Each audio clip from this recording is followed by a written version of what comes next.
Streaming gaming in this. Oh, good. Here we are. I was. I love Everything's how far. working. I love how far back. Like, dude, legit. Like, it's just now starting the pre-roll for the Gregory's game. Gregory's Bing! brain. Gregory's brain on Facebook right now. Well, meanwhile, I see YouTube like within a couple seconds. Yeah, YouTube's. First off, guys, welcome back to. Yeah, Shannon and I were just having a discussion prior to the stream, of course. Yeah, much love. Well, welcome back to Talking Tech, of course. My name is Gregory Alexi, and I'm joined once again by my good friend Shannon Robb. Look, I'm actually pointing at you the right direction this time. Which way is you? I think. Oh, wrong way. See, you already effed it up. Today we're going to be talking about TSMC. It's particularly to their recent. What do they call it? Node or what? No, you're talking event. No. Event. I'm talking Sorry. about the event. Just dropped my mind. I We were don't just remember. talking about so many other different things. But yeah, they essentially just had their big event that they hold every year. And of course, TSMC's killing it within the industry as far as any other foundry out there comparable. There isn't anyone out there that can compete with TSMC. I'm sure Shannon would agree with me. Well, I mean, how many can you say that are like literally almost outpace? I want to say almost. I don't want to say directly, but pretty much outpacing like Moore's law. Everyone They else is literally trying are. to like keep up with it, while they're just like, yeah, we're gonna just bypass everything you expected. Yeah, and that's actually why I aptly named this episode Moore's Law is Not Dead. Because TSMC is killing it as far as Moore's Law is concerned. Granted, there was that stagnation when Intel kind of, the Skylake period. That's Yeah. over. 14 nanometer I, plus. I believe we're still in that, since Rocket Lake is still rumored to potentially be Well, no, 14 nanometer. Intel's in that, but TSMC, all jokes aside, they haven't slowed down. So we're gonna jump right into it. Jesus Christ, why can't I remember the name of this? Because now you're on the spot, and that's what happens. You get that weird, like, fumbly, like, oh my goodness, I have to remember, and now But it everything was in falls my apart. mind this whole time. Oh, it's Everything's falling apart. Technology Symposium, TSMC's Technology Symposium, and we will be using references from. We're going to start from earlier this year. Sounds like a plan, Rob? Or Shannon? That's news to me, but sure. No, I'm right, just we're messing with you. Yeah, of course. I mean, that's Yeah, kind we're of going to what start with. I kind of showed up for that.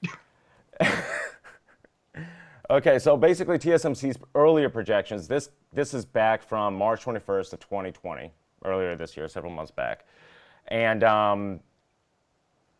yeah, this is essentially their estimates for their 10 nanometer node leading into their 7 nanometer node, which is current. AMD, of course, is using it widely amongst their entire product stack. But we're quickly going into 5 nanometer territory. Well, TSMC is, at least. They Yes. project it for 2020, 2020, yeah, somewhere around 2020, and even 3 nanometer. And right now I got the slide up, Shannon, I'm sure you can see it because you're kind of in it.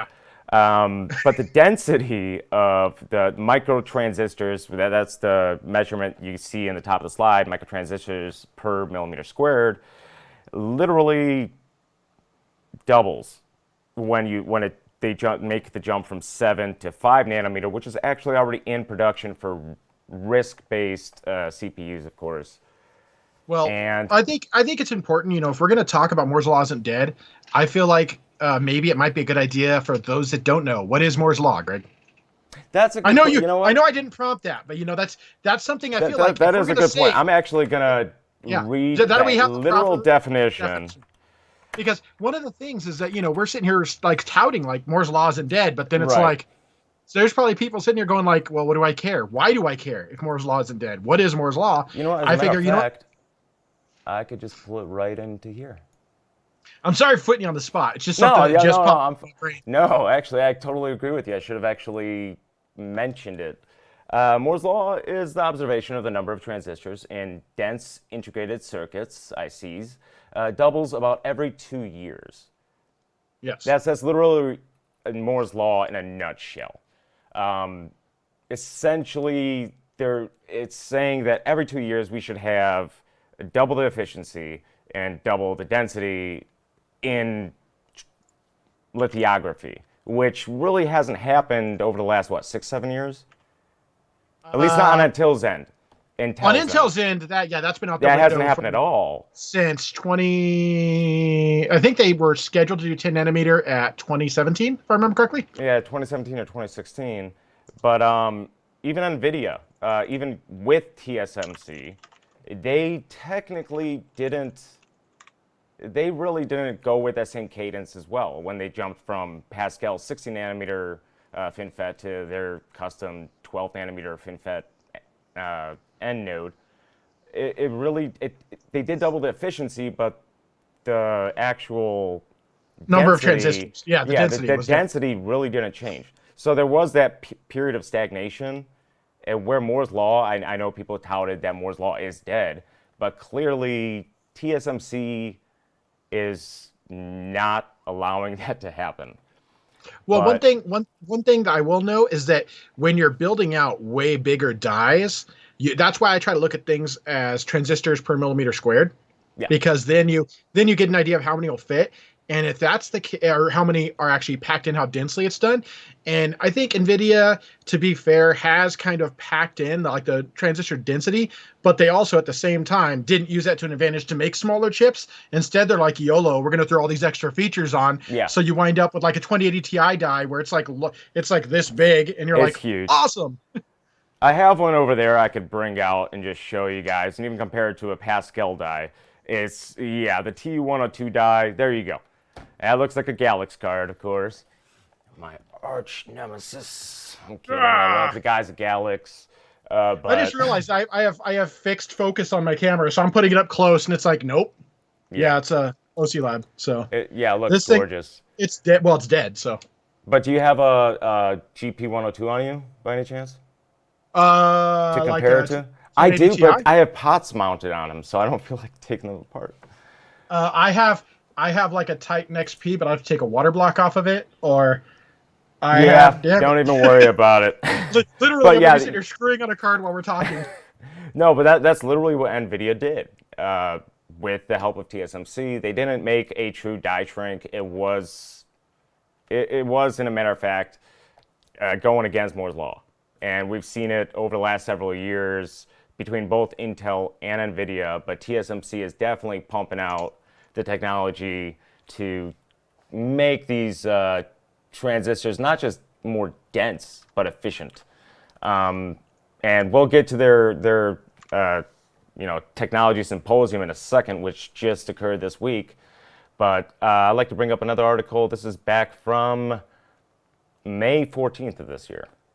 TSMC to build a 5 nanometer fab in Arizona invests $12 billion over the next 8 years. So clearly they're going all in on this, which should help, company. Obviously they have a lot of customers, as we've discussed in previous podcasts, but they're now pushing towards 3 nanometer nodes, which is absolutely insane. Though they're still in pre-production, they're not out there. But like I stated earlier, 5 nanometer is being used currently in certain RISC CPUs. For those of you guys who are not familiar with RISC, it's essentially a stupid CPU.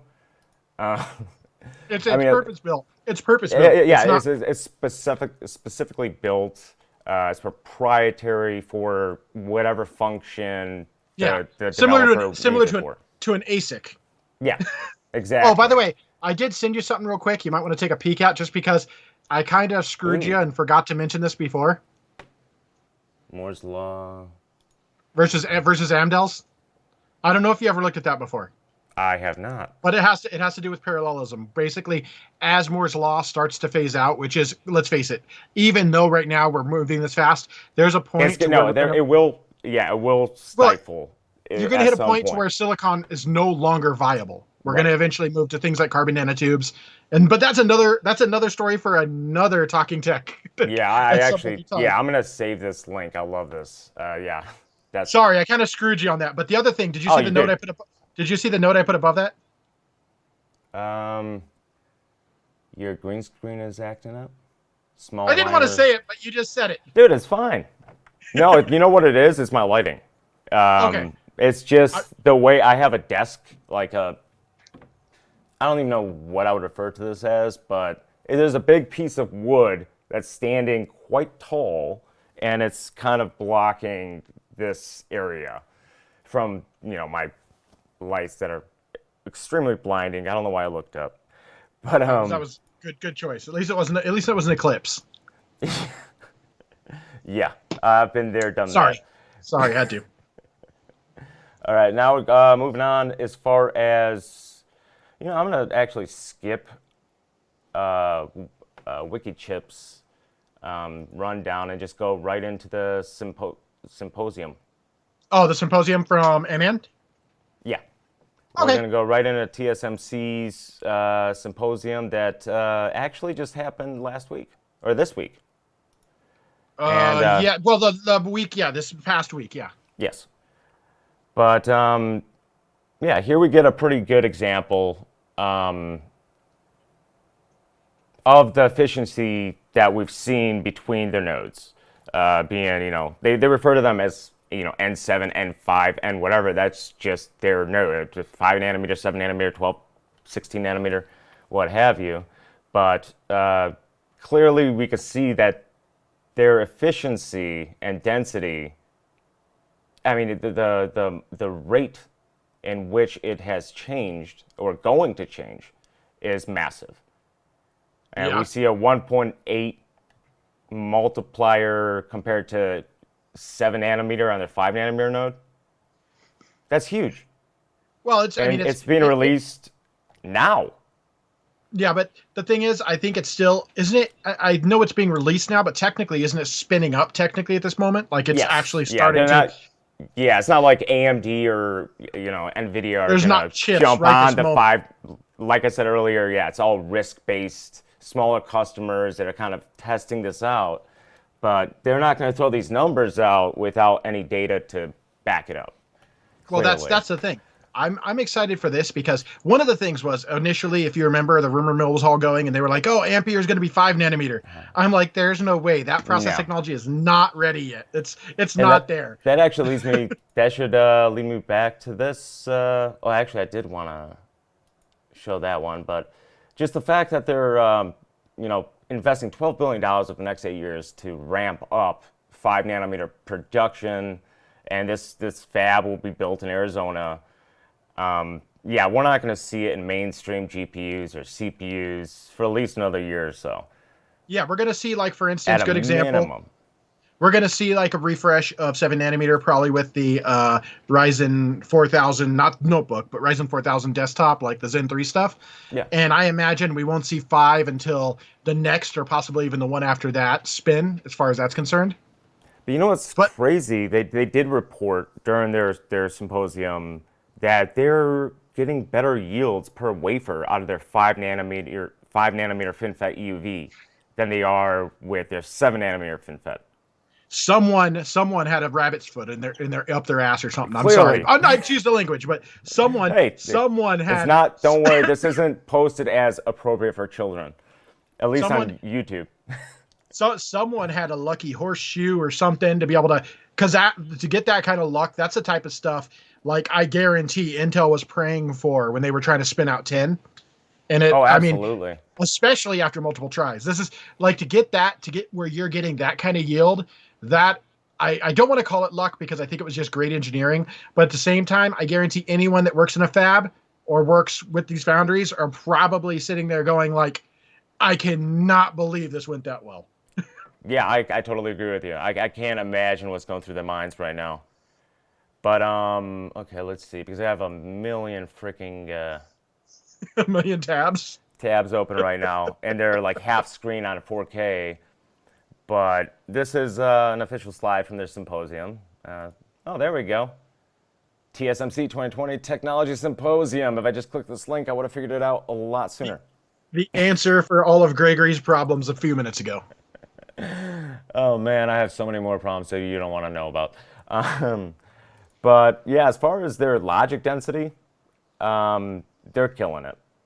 Yeah. Absolutely killing it. Obviously, you can see here, the green would be in development, which is 3 nanometer. 5 nanometer obviously is already being utilized, of course, in what I mentioned earlier in various risk type scenarios. But And I mean, I'm sure big customers are already designing. I'm sure they're already looking at it, assessing its capabilities, what they can build out from it. This is all like the stuff that you're going to be seeing coming a few years from now. oh, absolutely. And the years are looking very good. I mean, just based on some of these charts that they released, or these graphs rather. Here they're talking about their advanced low power platform, blah, blah, blah, blah, blah. It's 22, I don't care. Come on, we're enthusiasts. We don't care about power saving. Yeah, we don't care about We power turn saving that crap we whatsoever. turn that crap off until we get our power bill. Then we're like, oh crap. But this is actually something notable to discuss. TSMC teases 12 high 3D stacked silicon. Okay, 12. This is essentially what Intel sought out to do in-house. Yeah, like you're But talking like one of the TSMC things. actually pulled it off. One of the things like that's one of the things kind of as part of what they're doing with Lakefield and things like that. Right. And I mean, don't get me wrong, Intel's doing a fantastic job with their Fabros and 3D stacking, but it's their node that's really killing them at the moment.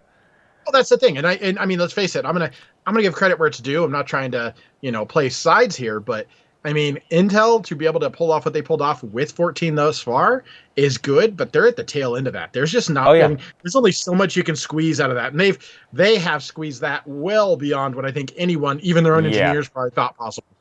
And it's a very efficient node, don't get me wrong. It is. It is for what it is. But yeah, they need to break away from that. And TSMC is the perfect answer for any of these companies, in my opinion, to turn to.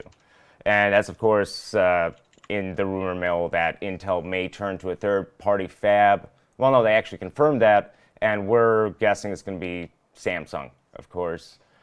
But you never know. You never know. TSMC is clearly making money and reinvesting in new foundries, and they may be able to, support the entire tech industry, essentially monopolizing the manufacturing process. But we knew. Let's face it. We knew like Intel had some problems when they started moving some of their chipsets back to like what was it, 22, 24? I think it was 22 nanometer. And yes. when they started rolling that 22 back, is huge. I love the 22 nanometer process coming out of Intel. yeah, I mean, but the thing is, when they started moving like their actual PCH, like their chipsets, back to that, Gotcha. that told me like those 14 nanometer shortages weren't going away. Like they were, this is something where they're trying really hard to get things working. And so, you got to credit where it's due. I mean, you and I couldn't make it work. So I got to give credit where it's due to these engineers that are just trying their best to make this work. TSMC is just pulling off some magic, in my opinion. They really are. I mean, over here, we're looking at the slide. Their 5 nanometer node offers 15% faster speed, 30% less power, with 1.8 times the logic density over their 7 nanometer node, which damn near 2x. Yeah, that's literally, that's Moore's Law. Like I said, Moore's Law isn't dead to that guy who has a channel named Moore's Law is dead. Moore's Law is dead. Yeah, I know. I saw that channel. I've seen a few of his videos. I'm not a fan. You know what? Rumor mill. Everyone's got their own POV on this stuff, dude. Everyone's got I completely agree. That's just a subjective opinion. I don't like the rumor mill stuff. I don't either. That's why when we have these, like remember the one thing you and I talked about before we went live was let's not dive into the rumor mill because all you're doing is just disseminating more misinformation. You're not helping anyone. Like my whole idea with doing this is that we're able to help people understand maybe a principle they don't, or maybe educate them on something. Maybe they know about this stuff, but they're not up to date on what we're talking about. That is ideally, I think, our goal with this. And to see so many people just spreading all this misinformation just for, whatever benefit they're trying to get, it doesn't help. And it just makes it more convoluted and more confusing as to what products people are going to have available. I completely agree.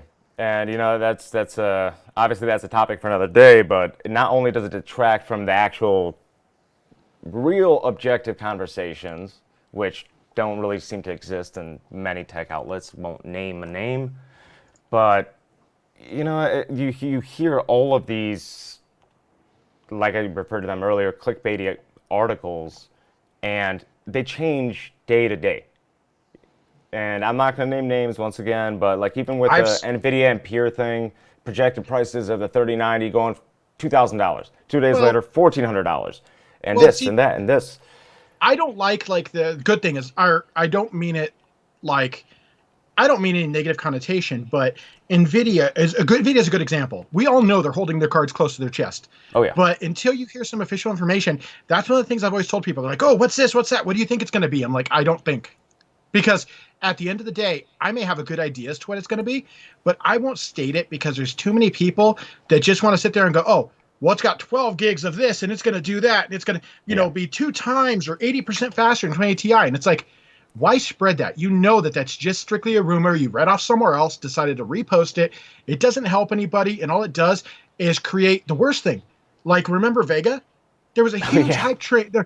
There was a huge hype train about that because it's not still even a hell of a compute card, but yeah, there was a lot of hype behind that. But and a lot of people said, well, AMD didn't rein in the hype train. How can they? Because the only way they could rein that hype in is to go, no, guys, we're only going to do this, and then you end up disappointing people. I know that everyone wants to know about the newest thing, but when you're throwing a bunch of hyperbole out, like it doesn't help anybody. It just inflates something that may potentially let people down in the end. Exactly. Because people and that's exactly what happened with Vegas. So that was a perfect example. I wish Lukash was here because I do recall them hyping it up quite a bit. Not AMD themselves, but it was those very same outlets hyping it up. It was a rumor mill, hyping it up to be something that it truly wasn't. It's a fantastic compute card. It was very expensive to manufacture, of course, given HBM. Yes. But nonetheless, yeah, that is what happens, and people are let down. The community's let down. All the enthusiasts are let down due to these types of articles, due to speculation. And then the worst part is, instead of them being mad at the people that gave them the wrong information, they get mad at these companies for not delivering on what someone's false claims are. Yeah. You know how many times, I've noticed. AMD, you're garbage for this, or NVIDIA, I can't believe you're charging that much for this. Well, a good example, RTX. The people complained left and right about, oh, early adopter, you're just paying. It's like, you know what? Yes, you are. You're an early adopter. Anytime you buy new tech, you buy a new Tesla when it first came out, you're paying out the ass for one of those. Yes. Now it's not so much. I'm sorry, I'm going way off topic. I'm sorry, dude. No, it's fine. Keep going, man. It's just I'm enjoying this. It bugs me because I love my 2080 Ti. It's an amazing card. And you know what? Do I use all the RTX features? Not always. Some games support it, and sometimes it's still not as polished as it could be. But at the end of the day, I got to enjoy a really cool tech. I got to play with it. Maybe because I'm an enthusiast, I really enjoy that. And I think a lot of people do. But a lot of people sit there and go, oh, well, I keep saying a lot of people, but it really is true. A lot of people sit here and throw like hissy fits about, well, how come it's that much? Well, if you could design it for cheaper, you really should go get a job at NVIDIA because they're going to pay you really well. Right. And that, that was a major, that was a major point of contention, especially with the initial Turing RTX launch. And, I've been pretty open about it, even prior to its launch, was just NVIDIA taking that step and getting the technology out there. So, not so much the DLSS. I get it. That's proprietary. I'm not a fan of the RTX titles, like the exclusives, but just getting DXR, which is a Microsoft API that Microsoft worked closely with both companies, NVIDIA and AMD, in creating this API. So for them to, make that first step, and they got a lot of flack for it, of course. We all saw that coming once the prices were announced, and even during the what do you call it? When they unveiled it, the actual Turing architecture, they made no comments about raw rasterization performance comparatively to prior generations, being Pascal or Maxwell, whatever you want to compare it to. And of course, people got pissed off. But it was a leap of faith that NVIDIA took, in my opinion, and it's going to pan out in the long run. They were the first to the door in terms of implementing any form of hardware accelerated ray tracing and utilizing DXR. And now we're going to see them on consoles and well, I'll tell you everywhere. one thing. One thing that a lot of people that are complaining about it didn't think about is how much advantage and how much they learned by having it this early. They've had 2 Absolutely. years to learn a lot. Yeah, and that's going to be a huge factor going forward with all these game devs, learning to work with DXR. I mean, it's a universal API. You're going to see, especially in the Xbox, we discussed this last week, discussing, the Xbox Series X and their proprietary architecture with AMD and, of course, TSMC's very custom node. But yeah, it's going to be beautiful. Was that N7 Plus, if I remember correctly? I think, was it N7 Plus they on call the it Ampere, or was it? I can't remember. Is Ampere N7 Plus, or is it we don't have Xbox any, that was N7 Plus? It was Xbox, but they don't call it Plus. They call it Enhanced. Yeah, I couldn't remember because I know there was something N7 Plus, and I believe they are calling it Enhanced.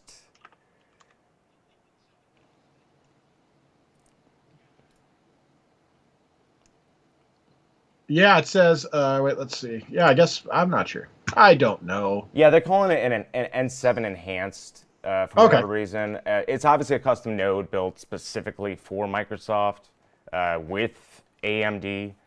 But yeah, we kind of compared the density of the transistors vaguely last week. But it's definitely a far denser node. So it's kind of what they. It's very similar to what they did with Turing's 12 nanometer FinFET N. It's essentially the same thing. They managed to, well, I don't know. I'm looking at it right now. So Efficient. I actually pulled up last week's just because I wanted to see, and it is mentioned that there is N7 Enhanced is it N7P, N7 Plus, or something else, and they say it's not base 7 nanometer, it's progressive over time. Lots of work between AMD and TSMC to hit our targets. So N7 Plus is probably going to Z. You know what? That may be what I was thinking of. Maybe that's what Zen 3 is going to be, is N7 Plus. It can, because well, that's the one that. Yeah, I just wanted to make sure because my brain just works that way. I will fixate on that if I don't figure it out. I'm right there with you on that, dude. Our brains just function in overtime too often. A little much. But yeah, apparently during the symposium, TSMC claims that they have 50% of all EUV installations. Oh, okay. For some reason, I thought they had like every single EUV machine. I'm like, no wonder they're leading EUV. Because I could have swore like a while back I read like they had like or maybe they just bought the initial like first like run, like they bought like almost, because I remember reading somewhere that they had bought like every single EUV machine, and I'm like, well, that's one way of making sure. Yeah, we actually discussed this before going live. Yeah. I don't remember where. I'd have to look it up, and I don't want to do that while we're on live stream. But if they own 50% of it, doesn't surprise me. I mean, and that's why they're leading EUV at this point, because they have the lion's share of the EUV machinery, like of the actual machines that make it or that do it. Yeah, we're also going to get to the fact that they're sticking with FinFET, even going into 3 nanometer territory. They're not moving away from it. I don't know if that's a yield decision. You're talking EUV? Yeah, but they're sticking with FinFET as opposed to other forms of production, and we'll get to that in a second. But you probably can't see the headline here because I have that cut off. But TSMC has TSMC and Graphcore. I've never heard of the company, but it clearly exists. Prepare for AI acceleration on 3 nanometer. Oof. Now, this particular chip is absolutely insane. I don't even know where to start, but obviously AI is becoming far more prevalent in many fields. AI accelerators. They're big money. Very big money. But apparently, this thing, is this the one that I'm thinking? Yeah, 59.2 billion transistors. just to put it in context, everything we're doing right now is running through some form of AI for analytics for everything. Absolutely. So like how our stream is promoted, everything about it, as far as YouTube's algorithm, Google's, everything is all AI driven. So all these things we're looking at are just going to make Facebook provide you more ads way quicker. Beautiful. I can't wait. Oh, here we go. All right. So this is where they did mention it during the symposium, where they're going to stick with FinFET. Going into 5 nanometer. Well, obviously 5 nanometer already exists. We've already explained that. And this is a Samsung slide. I don't know why they would use a Samsung. Well, I think that was on a non-tech's part. I think a non-tech included that. Yeah. But this gives you an idea of the gate, the gate pitching and, the way that these various form, like planar FETs, we remember those from back in the day. But, yeah, they're not going to go with newer ways of producing these nodes as they go down into the considerably smaller manufacturing processes. But here we can see, let's see what this is. The Brits watching us, Andy Rafael. Oh, he's asking about your Chris Cornell shirt. Oh, yeah, this is actually one of my Father's Day gift. I love Chris Cornell. That's legit. That's pretty cool. Say hello to heaven. Rest in peace. Him and Chester Bennington alike. Yes. Am I not watching the chat or something? That's on the Talking Tech chat. Yeah, I don't have that pulled up. That's okay, I do. I'll let you know if someone messaged, don't worry. Okay. That's usually what Jonathan does. I have this whole array of different pages that I'm watching. Hey, you just stood up on the Facebook stream, so Andy just saw that. Seriously? Is that that much of a delay? Dude, Facebook is horrid for delay. It's awful. That's why I just typed a heart in the chat. I'm like, here you go. He'll see that a minute before he sees you stand up. Anthony, I appreciate the support, man. Andy. Or Andy. Andy Did I just say Anthony? Yes, you did. Not getting into that. Okay, just again, we'll just put that out there. Nothing but love, guys. Nothing but love and positivity. Not yet, Andy. Not yet. No. We're not discussing that today. No, yeah, we're not getting into that whatsoever. That is not a topic. That was yesterday's news, and that, yeah, for those of you who are not familiar with it. He was asking, where am I going after Tweaktown? Oh, I know. But I'm not going to say shit. I didn't sign a formal NDA either, but this is what friends do. Okay, I would never do that, Shannon. But Andy's just pissed because he didn't get his tea and biscuits or some shit. I don't know. Whatever. I don't know what you guys do there in England. You guys put milk in your tea and all sorts of odd things. And we just throw it in the ocean, so I don't know. Dude, I could tell you right now, we've had moments at CES where literally I went over the verbiage used in American English versus British English, like pants versus like trousers, all that. Right. And Andy, we get to be very interesting when we start hanging out, like discussing things like this. And nothing related to what we're discussing, by the way. I love it. Well, it's fine. I mean, these are off-the-cuff conversations between myself and whoever's on, and generally, I like having you on, bud, because of the conversations, of course. What I'm about to pull up now is just absolutely insane. Yeah, I see the lag now that you're speaking of. Yeah. We love you, Andy. But what are we looking at here? Pretty. Well, the picture itself, of course, it doesn't look like a production. It doesn't look like a future production model of what this article's about. So I almost went to look at that, and I went like this, and I'm like, no, I'm not going to stick my face right in front of people's. Like, I almost went like this, and I'm like, no, that's way too close. Let's not do that. Well, clearly there's a lot of HBM on this package, and the interposer is absolutely insane. I like your package, just saying. Well, thank you. I like your package as well. I'm not sure what we insinuated based on saying that, but I'll digress from that topic. But essentially, 2023 interposers. TSMC hints at a 3,400 millimeter square die plus 12 stacks of HBM on one package. Damn. 3,400 millimeter square. That's why I said ignore the picture. I'm trying to think of how much density of memory that would be. Not just the I mean, that doesn't include the memory. the interposer itself. Well, I guess it would, wouldn't it? Yeah, because it's going to be on die. Yeah, because it is on die. So, but shared with the die space. So right, but 3,400 millimeters square. What are they doing? I don't think someone's going to be getting smaller. TSMC. That's absolutely. Let's see. If that's like an AI compute module, I can kind of understand because you want to fit as much logic in there as possible. It makes sense. And once again, they're proving that they are able to do so. TSMC, of course. And this is proof once again that Moore's Law isn't dead.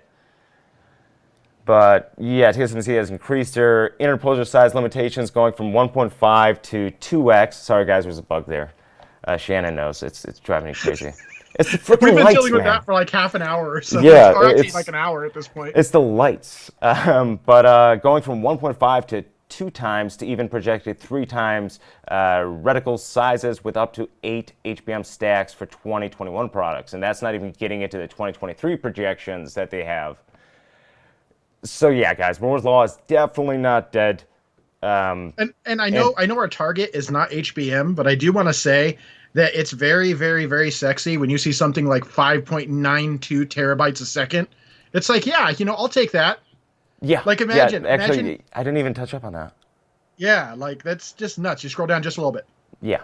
4.92 terabytes per second. To 5.5. 5.5. Yeah, I didn't even notice that. And I think that's a 1024-bit bus too, isn't it? Or wait, did they actually? They did they did open not it up? specify. Or did they open it up? You know what? They could have opened it up because they have more packages. I don't know if a memory controller exists, but there could be one. That's I don't know, 24. Well, yeah, they're using 12 HBM stacks, so it's got to be a much wider bus. Or either that, or they're cramming them through. I don't know if that would even work. I would have to look at a white paper for it to know. I don't know. Well, yeah, I mean, granted, this is their projection for 2023. I'm sure it's already in its beta phases, and they're testing this. But, yeah, that's absolutely insane. Up to 5.5 terabytes, not terabits, terabytes per second of memory. Terabytes per second. Now, imagine that kind of... It's not... The problem we have is a lot of people get excited about those numbers. For compute, that's great, but for gaming, people don't realize it's... Gaming.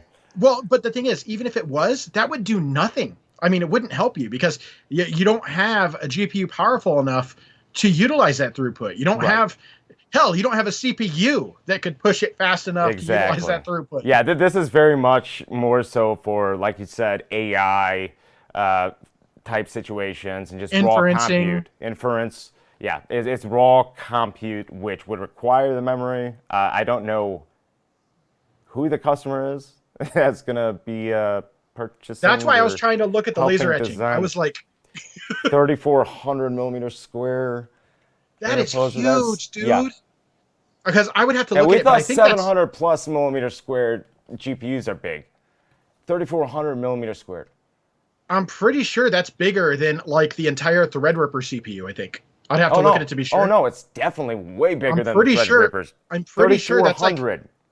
I'm trying to think. Well, no, I'm trying to put that in perspective in my brain, and I feel like that's as far as the full interposer. Yes, I'm trying to think. No, I'm thinking like the entire actual package. Yeah, the package itself. I think that's like 2 Threadripper packages, possibly. Yeah, easily. And think about the cool. Think about the thermal density of that. Because you got to figure if it's that big, even let's say hypothetically it's 3 nanometer. The thermal density. Well, that's what I was actually gonna say. This is likely projected for the 3 nanometer FinFET. So that means you have given the roadmap for 2023. Think about just hypothetically, that would be somewhere around 250 billion transistors. Wait, no, that's way low. It would be. It would be much higher than that. It would be like. That could actually almost, I think, I'm doing not even back of the napkin math. I'm doing like brain math, which is really bad. But I think we're getting, yeah, I was going to say, I think we're getting close to like over 1 trillion transistors Yeah. plus. And imagine how much I understand it's 3 nanometer, but still the thermal density, even in a package that large, that's That's a lot to scary to cool. me as a thermal guy. As a thermal guy, I just look at that and go, can't cool that. I'm sure You they can with can, but LN2. well, yeah, Though but I really HBM don't doesn't think. play well with getting cold either. Oh no, it does not. It does not like that at all. Yeah, it's very interesting. Well, I guess we'll have to wait and see within the next 3 years where they're going with this. The idea behind it, I can't process in my mind. The use case for such a microprocessor in whatever Well, form it is. I can for a dedicated use case, something like a inferencing, like it's directly like a compute node specifically built for like AI inferencing, things like that, where you're offloading work to it. I could see that because whoa, your quality just got kind of weird, at least on Skype for me. We'll Oh, have to see if it does it on the stream. it looks fine on OBS, so I'm hoping it Okay, looks cool, fine on the we're good stream. then. Um, but the thing is I could see this being tangible for those kind of use cases, but I do wonder, Yeah, but it's going to be very like, niche. well, it will be very niche as far as what we're dealing with for overall, like what the package tolerance would be. But I do wonder, like, how this is going to change things. So, like right now, you have, let's say, a 48U rack with X amount of, whether it's 4U, 2U, whatever your cluster is built of. With this kind of density, you could technically, your TCO would drop massive if all of a sudden you're able to fit that much compute power into one chip. You could potentially do like a quarter rack or more off of one blade, and that's huge, and that's where this You kind of know what? You do optimizations, make I a think, good make the point. biggest difference. But it's really gonna come down to the thermal dynamics of how these things perform. So, yeah, they're obviously projecting it for 2023, so we won't know anytime soon. But like you said, it based on the size of this But and taking into account that it will be on 3 nanometer, it's likely to be in the trillions of transistors, and that just sounds like a headache. the coolest part though is all this stuff trickles down, and not like economics, but like actual trickle down of like tech. This is all going to trickle down to make even more badass hardware for people Yeah, like us, yeah, exactly. who don't sit That's here how and it just work works. on like AI all day. Actually, I had intended to have Stuart Gale. You're familiar with Stuart, right? With who? Shannon Stuart Gale. He's Oh yeah. yeah, he's a exoseer as well. But he's been doing a lot of AI type work, and he's actually been going back to school. And I had intended to have him on over a year and a half ago. Obviously, he lives in, I believe, Indonesia or Philippines, somewhere out there. He's a native Yeah. of Australia. But Yeah, I forget where he lives, but yeah, I know what you're saying. yeah, I'm actually looking forward to having him on at some point. Oh, look, there you are. Actually, no, that's a wall. That would be cool. That would be cool to just to get his insight as to how things like this will change what he does. Exactly, and Like that's what, how having. I'm sorry. Go ahead. well, that's actually what we were planning on discussing. And this was back when, just several months after Turing's release, and he was making use of their tensor cores and using that into whatever work I don't know what kind of actual AI work he's doing, or whether it's DL type workloads, but he definitely did a lot of research, and we looked forward to doing the stream, but we never got around to it. So that's something. Thank you for bringing it up, because I want to have him on at some point, so we could discuss, Yeah, I think that the would be. radical changes in AI, period, just over the entire tech space. I love it. I love it. I just realized my image. If you look that direction, hold on. If you can see it, you look up. There is a Skype. There's a Skype logo above the side of my head. I see that. I never It's noticed fine. I don't that. care. Why don't I have one? I just laughed at it. Oh, that's because Skype, because yeah, I actually have a direct channel from my camera to OBS, so yes. I'm not capturing the Oh, it's the fine. Skype. I'm only outputting through It's just the NDI. it's just funny. I wonder if we could get rid of that. It's driving me nuts now. Jesus. Oh, who cares, dude? It's fine. My OCD just Damn it! kicked in. Why'd I bring it up? Why did you? That's what But bugged me. Was my OCD was like, look at that. It's a Skype logo. damn it, Microsoft. Um, all right, let's. Okay, so How far are we sorry in? about that. I detracted you way too long on that. No, you didn't. You never do. How far are we in? As Uh, minutes wise. yeah, we're 48 minutes in thus far. Yeah, so let's start wrapping this one up because, like I said to you, I would like to keep this one at an hour or less. I understand, and Um, that's also I know other engagement stuff like that. I don't want to. Plus, I'll just keep distracting you. We'll end up on here for like 2 or 3 hours, and that's not necessarily helpful for anyone. well, we'll likely still be on, just not live after the conversation. Exactly. But here's a slide directly from TSMC from that symposium.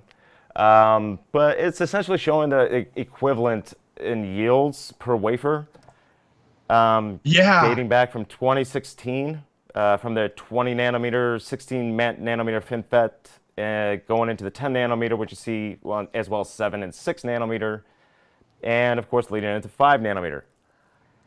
I mean, their yields are crazy. They are better than they ever have been. Well, they're good. The thing is, this is one of those situations, very rare, like we talked about before we started this. This is one of those situations where you're actually getting enhanced yields off a smaller process, which is normally the type of thing you dream of.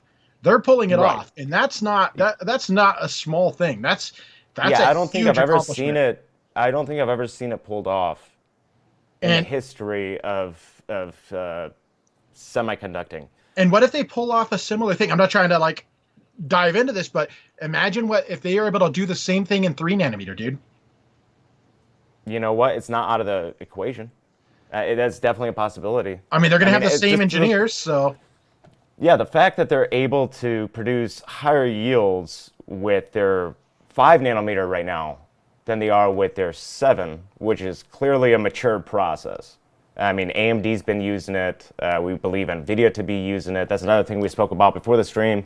Obviously, there were reports that TSMC wouldn't be able to handle NVIDIA's upcoming Turing GPUs because they're just so busy with AMD and, of course, Qualcomm and all these other companies. But given their history with NVIDIA, being TSMC's history and vice versa, Shannon and I were obviously speculating. We won't know until this coming Tuesday, September 1st, yep. which will be the official reveal of the consumer Ampere cards. We do believe that. We hope. Obviously, yeah, they didn't say this is the Ampere launch. Where's that clock at right now? Let me. I have it up. I have it up. I have it up. Well, I'm pulling it up too. Ultimate countdown: 2 hours, 17 minutes, 35. Wait, 2 hours, 2 days, 17 hours, 35 minutes, 39 seconds. Yeah. I almost said 2 hours. I'm like, yes. Wait, no. Yeah, you did say 2 hours actually for a second. But yeah, we're getting there. 2 days, 17 hours, 35 minutes, and 25 seconds. Oh, look, We can only Gavin. hope. Gavin jumped in. He goes, "Do I see an Antec?" Yes, Gavin. Of course. We reference a lot of stuff from respectable sources, Gavin.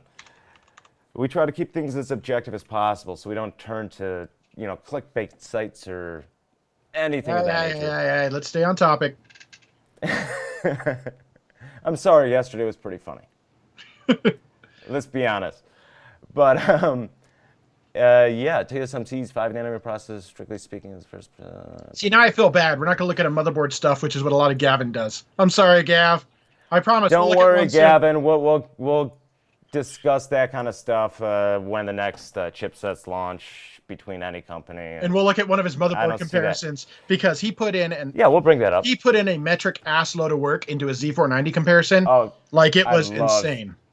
Yeah, Gavin, a lot of respect for you, man. You definitely do your homework, and you definitely put a lot of love into your articles. I just saw the delay is on Facebook's ridiculous. I just saw his comment pop up. Yeah. But Shannon, that applies to you as well. You do put a lot of work into any article you've ever written. Oh, come on. I just do my best. I just try to make sure there's cool stuff for people to look at. But yeah, I suppose that would wrap up the TSMC Symposium. So now I guess if you really want to round it out, I guess this would be the part where you could have a little conjecture and where do you think things are going? Maybe spend a couple minutes spinning out your thoughts Absolutely. as far as where do you think what do you think this means? What do you think this means as far as, because obviously we could talk about AI inferencing, large stack of large server arrays, but let's be honest, most of the guys watching us, while the tech is cool, they want to know how's it going to affect their gaming PC or their rendering PC. Where do you see, first of all, when do you think 5 nanometer will see its day in the sun for regular desktops? On a consumer, right? Yes. Consumer level. And do you think, and better yet, I've got a good one for you. Do you think that Intel will actually reach a point to where they will reach out to these companies and simply say, screw it, you know what, we're not making it work, so, your 5 nanometers awesome, we're going to use it? That's actually a very interesting question. And I've actually thought about this quite a bit. And given, their proprietary designs on their nodes, I know they want to look towards third-party manufacturing, but then they will also need to essentially give out their technology, their proprietary technologies such as Fabros and the 3D die stacking to whatever fab they end up going with. And just for anyone watching, he's talking about like Lakefield stuff, the new stuff they just recently talked about. Yes. That's all I can really reference as far as Intel. But as far as, them going forward, I can honestly see, obviously we just discussed, TSMC greatly expanding their foundries and their capabilities and ramping up their 5 nanometer lithography, which honestly I don't see us seeing that in consumer level products until at least 2023, at least. Yeah. 7 nanometer is still in its infancy and it's doing great, and they have plenty of time to optimize it and integrate whatever optimization techniques into their 5 nanometer, despite 5 nanometer somehow having better yields. That part's still kind of, I'm trying to wrap my mind around that. That is definitely mind-blowing, for sure. But granted, you got to remember 5 nanometers being produced on a much smaller scale, so obviously they don't, objectively you can't use that data as like a one-to-one comparison. But you know how much, once again, like NVIDIA, how much they are learning. Yes. Yeah, that's the biggest thing. And going forward, they're definitely the driving factor in efficiency at the moment, regardless of architecture. From any of the big three companies, Intel, AMD, NVIDIA, TSMC right now is killing it. And at the end of the day, Moore's Law is not dead. Yeah, I think at this point it's not dead, and I don't think it will. I think Moore's Law as it stands will start to bend or flex a little bit, I think, as time goes on. And as we're going to be moving away, because we're moving away from silicon eventually. There's only so much you can squeeze out of a rock. I hate it, but that's what it is. It is what it is. People that don't know, silicon starts its life as this big lump of just basically a shiny mineral. And they have to spin it down. They basically laser it with multiple different masks. And it's a beautiful process for anybody that hasn't actually watched, any videos of the way they create these wafers, and it's just watching it is kind of orgasmic to me. It's a weird fetish I have. Oh shit! I just admitted that on camera. Yeah, you just admitted it to the world. It's okay. But you know what? That's okay. You know what, tech guys? I'm pretty sure people like Gavin and people who are actually watching this probably have a similar feel when they watch it. Like it's like watching anything be created. If you're one of those people that loves baking, you watch like a beautiful cake get made, it's like, oh my God, it looks amazing. The same thing happens with like chipsets or things like that. When you watch them lay down each part of the architecture, as they're just laying down, and you see the vias, and then you see everything else go on top, and then you see all these different layers go through the masks. It's an amazing process to watch, and it's something that you just look at and go, wow, we're these like simians, we're these like basically we're like upright standing like monkeys that figured out how to take really effective lasers and cut a rock up and make it fly us to the moon and shit like that. I mean, you think about how fast. We need to actually touch up on that topic as well at some point. Let's talk about SpaceX at some point because I absolutely love. I love aerospace, and I the love idea of that conversation. Well, think about this, bro. Think about this. We flew someone to the moon with basically the tech of lower than a TI-83 calculator. Essentially, yeah. And it was entirely analog. And I don't care about anybody watching. If you guys don't believe that truly happened, it did. Oh, okay? Dude, and have you ever? Or the Earth is not flat. Have you ever seen the memory? How they actually they had to individually program and move the magnetic rings for each little bit. That shit's it's extremely primitive. And the fact that amazing. Mankind has been able to achieve these various feats and technological advancements over the years, TSMC is right up there. But now, how long ago was that, Greg?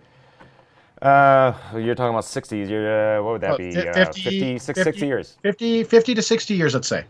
So we've done that. We've went from that to now these hyperscale compute systems. I mean, dude, your phone in your pocket is like magnitudes more. Well, not in your pocket. The my cell phone right here. This is magnitudes better than what we flew people to the moon with. And that was 60 years ago. That kind of technological progression is not normal, in my opinion, because when you think it has been a exponential rise. That is Moore's law. But that's the thing. No, but I'm talking about when you think about how many, when you think about the hypothetical, the scientific guesses, the best hypothesis we could do about how long ago we were cavemen in the Stone Age. Yeah. Versus the technology we have now, you have this very, very, very slow curve that all of a sudden just goes straight up. When you're talking about the overall amount of time. Nuts. I think that's something. And we see these spikes from time to time, but I don't think we've ever seen it as much as we've seen it in the last decade or so. Yeah, ever since about outside the of digital Intel age stagnation. Yeah, we are in a very interesting age to be living. I think that's a show we're going to have to do soon, to where we get a couple of us on and we talk about just where technology's come to where it's at now. To kind of, because one of the biggest things is I think a lot of people take technology for granted. They don't they don't understand that, when I was growing up. Now, granted, I'm a couple years older than you, Greg? Because you're I'm 30. I'll be 35 in a few months. But... Okay, I'm 30. So I'm a couple years older than you. I'm 37, and I remember. You don't look it. Oh. Yeah, well, let's see. How many of these are named Ashley? How many of my gray hairs? But hey, right there with you, bud. But it's all gray. But now think about this, bro. My beard, you can't really see it. Mine, you definitely can. But now, I'll shut up after this. But the thing is, we had no internet. I remember soldering crystals to overclock a 1/10 of a megahertz on an XT computer, just so I could make a wave file from a command line talk faster because it sounded funny. Things like that. You break the RT. This is before floating point units. You're talking about just basic integer calculations. Yes. And you had co-processors, and you had to literally install cache on your motherboard. That kind of stuff. I as much as I miss those days, I don't. I will tell you, the days I miss are 775 days back before motherboards became so easy to overclock. Back when you really had to know your shit to overclock something. Because nowadays, overclocking. Don't get me wrong, I love that it's accessible so everyone can do it, but it also took away some of that special feeling that you had to really tame this monster to make it work, And I absolutely agree with you. And that's something where now a lot's changed, especially since the 775 days. Speaking of which, did you see the new Z490 Dark? Yes. From EVJ? Yes. What do you think about the socket? What do you mean? It uses the LJ775 socket clamp. Hold on. You're going to make you got to check out Lumi's video. Hold on. Lumi did a beautiful overview. No. I saw very interesting. I must have missed that because I was looking more at the VRM and how it was laid out and all the components. Yeah, it's essentially the same as the Z390 Dark. Well, that's what I was saying. It looked like it. Dude, I'm looking at Z490 Dark right now. And it's not using 775. It's using the same ILM for... No, I mean, it's LGA 1200. No, but the even actual clamping mechanism. No, the ILM is the same. I may be wrong. Yeah, it's the same 11.5x/1200 ILM. You kind of blew my mind there for a second. I'm like, wait, what? I didn't recognize that. I'm like, yeah, why did I get so excited? I'm sitting here thinking, like, what did I miss? Because I looked at this board deeply because I love they have all the pause caps around the socket. Yeah, there's something about the dark branding Dude, that Vince and obviously Ilya left Tim. Yeah. Sad, but yeah, you know what? All the new dark boards, not just the boards, but basically EVGA as a whole, what they're pushing out is just incredible. And at the rate they're doing it. Vince has obviously been very busy. Yes. We were actually in touch a few days ago. And he's a big fan of the show. Let's just put it that way. If I can't get one of these, I will probably buy one just because I want to take a look and I want to take apart the VRM and see what's what. Because this thing looks like a very, very competent VRM. And I'm interested to see what I can do with it because I have like some Galax 4600, some A1 PCB dies that I would love to see how they will do. Or A1 B dies. I would love to put them under this thing and see what it'll do. This is an amazing board. I am definitely interested in getting one if I can, or buying one even. I don't care, because this is going to be. They're not going to be cheap, if I recall. Oh, I don't care. I don't care about that. What was the original Z390 Dark? That was about $500. It's $500, yeah. I mean, at the end of the day, I've got a stack of boards here, but this one I just love. I love the engineering. I love the engineering on certain boards. It just there's certain ones that I just look at it and it's like I've got to have that because it's just even if I'm not doing XOC with it. I just love to be able to pull it apart and look at it. That's one of the reasons I loved doing reviews, even though I won't be doing them very soon. But I love doing it because I'm able to share some of my passion, some of my love of what these things do, of what you can do with them. That's what I think is really drives people like you and I is just, we look at it and go, not just that it's a motherboard and it works, but what kind of cool stuff you can discover with it, Yeah, the amount of energy and, well, not just energy, but time and energy into designing these types of boards. Oh yeah, the layout looks really solid. It's absolutely insane. I mean, even the turning of the socket, which I know they also implemented in their SR3 Dark, which is the LGA 3647. Yep. Once again, very expensive board, but it's a niche product. Nobody expected the 3175X Xeons to sell like hotcakes, given their price point. But that board in and of itself, they take a lot of cues from the original Z390 Dark. But I mean, even the idea of, turning the socket 90 degrees, as well as, keeping the RAM, the DIMM slots. Well, no, how many layers are these things? Look at I don't know. I know that I just recently, I think this one's 8 from what I can see. Just from a quick overview.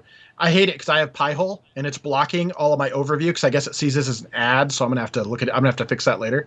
So I can't look at any of the overview you were looking at. Yeah. Well, dude, we're way off topic here, but it's cool. I'm sorry. We're kind of past. No, don't be sorry. I'm enjoying the conversation. But when you look at this shot, like when you go up to the shots of it at the very top of the page, where it has like its 8 images in the gallery, look at the shot of the rear of the board, where literally they do a white PCB outline covering like the memory plane going to the DIMM slots. And I think those are SMT memory slots too. Actually, no, they are, because you can't see them going through vias at all.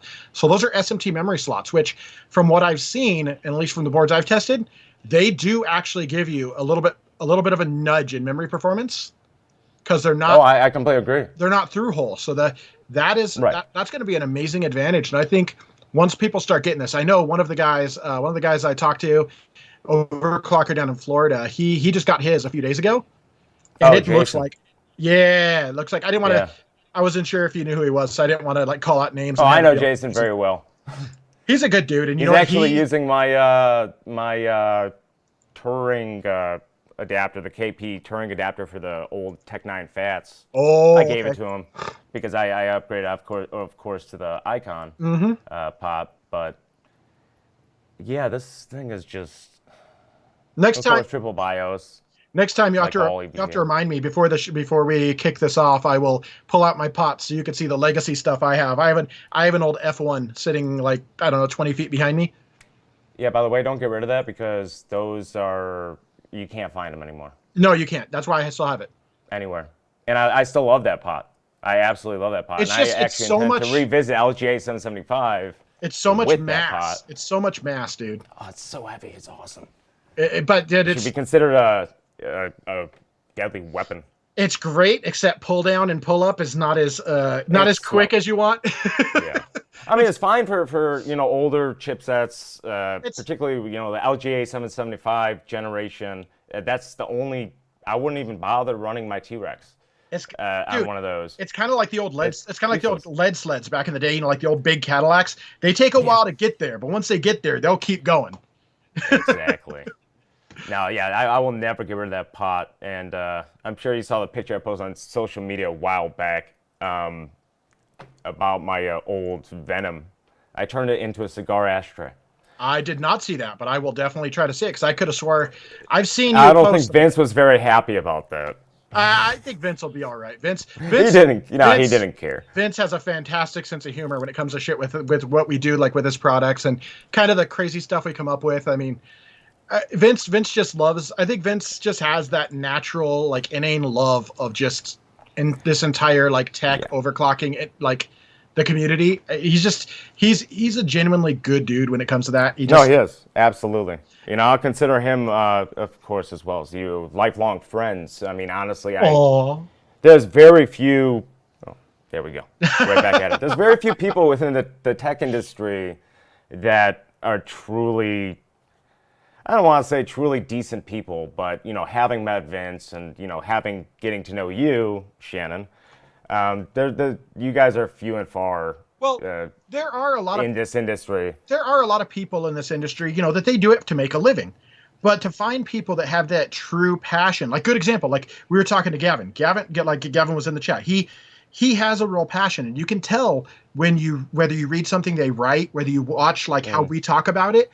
There's some people that probably don't understand why we go into the detail we do. Like when you and I go off on these tangents, like about the Z490 Dark, that's just because you and I both geeked out about the tech of it. Even if I'm not going to go and clock that board, I want the damn board because it's a badass piece of tech. It's like awesome engineering. I love it. And I think that's kind of, it's something you and I both share, which is why we can kind of bounce stuff off each other and do these kind of silly podcasts, even if some people just look at it like that's literally the reason we do these streams and these podcasts is for that very reason. Despite the fact that we get off topic once in a while and we do go on tangents, it's all for the conversation. And for anybody watching, you guys are always welcome to comment, questions, and please feel free to shift the topic anytime you'd like. Gav said something. He said, with the Dark, I don't like how they amalgate the gaming and the finer overclocking features. I want one or the other, not both. Does a Pedigree OC board need RGB? Upgraded audio, Wi-Fi 6, and 2.5G NIC. That's extra cost. That's essentially for XOC. Yeah, they could have done without that. I agree, but the problem is then you get, only because I know about like the BOM cost and about what it takes to MP a board, I agree, but also I will disagree in a certain sense because I understand the business side. If they want to make it a tangible use case, something that they can continue to produce, you kind of have to deal with those stupid creature comforts as long as it doesn't affect the board performance. Right. However, if the board jumps up in cost because they add some bullshit feature, then yeah, that sucks. But I mean, let's face it, us as enthusiasts, if we want this kind of product, sometimes we have to suck it up. Good example, 2080 Ti. There's people that, just look at it and go, that's a waste of money. To us, we look at it and go, you know what? We're not only buying a badass card, we're also supporting the engineering that we know is going to make the next badass card. Because imagine if no one bought a 2080 Ti. Then NVIDIA... Yeah, we would not... NVIDIA would have far less compulsion to build something badass on the next one or the next one. Which I'm glad I bought my Kingpins at $1,900 retail. Yeah, those were not cheap. I'm gonna go die now. Sorry. Criminy. Yeah, we'll see. I have been speaking with Vince about the next gen Kingpin, and it's definitely coming out sooner. That's good compared to previous releases, and I don't want to say why, because I'm pretty well aware as to why they're able to push out a Kingpin card so much sooner than they have in the past. Also, but Gav, I'm sorry. Go ahead. No, that's basically all I was going to say. Gav called out the pots. He's throwing in a contender saying he prefers, which I kind of agree. There was some real benefit, and I liked it. I never got one. The SF3D pot. That thing just like when you owned one. When you look at Derbauer's Beast pot too, that thing looks legit. That thing's nuts. Roman is a talented guy. All these guys, I love that they're throwing their hat into it. Even though, let's face it, Vince was like the OG when it comes to these pots. And then you had some of the laughable ones, like the Cool Ants pot. They tried to get into it and things like that. You remember that? EK tried getting into it for a bit. Abomination. A few other companies. It's just like, seriously, guys, you guys. It's like when you see bigger companies they have their place in the market, but the XOC market being so niche, don't try to engineer a pot with no experience within that particular community. Or if you're going to do something, it makes no sense. If you're going to do something, work with one of the professionals to have them help co-design it. Give them royalties. Which is essentially what Roman did. I mean, he sold it through. I haven't talked to Roman in forever. I talked to him just recently to check in on his cat because his cat had gotten hurt. So I was chatting with him. But dude, I love that guy because he's just straight up like us. He's like an enthusiast. He could literally be talking to us, and it would be the same fucking conversation, except a German accent. And possible, and you know what? And possible. Well, come on, we got Lukasz on here too from time to time, and we have the whole Polish English accent. But Greg, or not Greg, Jesus criminy, Roman is not a angry AMD guy. Right, that is true. That is true. He's yeah, I think it was Case King. I think it was Case King that he did Beast. Case King, that's what I was trying to think of. Well, that's because I just haven't spoken with him in so long. That's where he works too. So he does all that engineering for them. And that's why I support his stuff. I bought his delitting tools because I know that I use his delitting tools too. I mean, I buy them straight from him. I don't like that I had to do it to make my X299 somewhat usable, but I still did it. That's another topic. Which is what I'm running right now. I'm still running my 3-year-old 7980XE. But is it direct die or is it just delited liquid metal? Right now, it actually has. I have not repaced it since the last LN2 session, so it still is running off a ton of KPX under the IHS. So it's not running the coolest, but it's overclocked at 4.6 gigahertz at the moment on all 18 cores, and the die temperature, according to my X299 Dark, is 42 degrees Celsius. So I'm not complaining, especially since the AC is actually off at the moment. I finally upgraded my system, so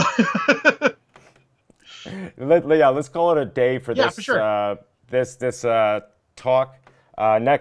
This coming Tuesday, the 2nd of September, I'll be streaming myself. We don't know what it's going to be, whether it's going to be live stream, pre-recorded video, the countdown for the NVIDIA GeForce Experience, which we're getting down to the wire. We're currently at 2 hours, or 2 days. 2 days. 17 hours and 16 minutes. That was my fault. I did do that. But if you guys want to join me in watching that, I'll be watching it live. Hopefully it is an actual live stream, not pre-recorded. I will join you. I expect you to be there. But guys, hopefully you enjoyed the conversation despite the tangents. Gav actually said it's always a good time. With you, Shannon, it's always a good conversation. Gavin said, "Good night, you lovable rogues." Just because I know you're not really looking at that chat, so I want to make sure you get his love before we sign off here. Good night. There we go. Thanks, Gavin. Love you, man. All right, guys. Well, hopefully you guys enjoyed the stream. We did touch up on a lot of things related to TSMC, but we also touched up on a lot of things not related to TSMC. But at the end of the day, we got the point across. TMC has proven that Moore's Law is not dead. So... not for everybody. Yeah. Not for everybody. It may be dead for a little bit for Intel, but that's a topic for another day. All right, Shannon. We're going to go ahead and wrap this up. You stick around, man. Just give me 1 second, guys. Take care.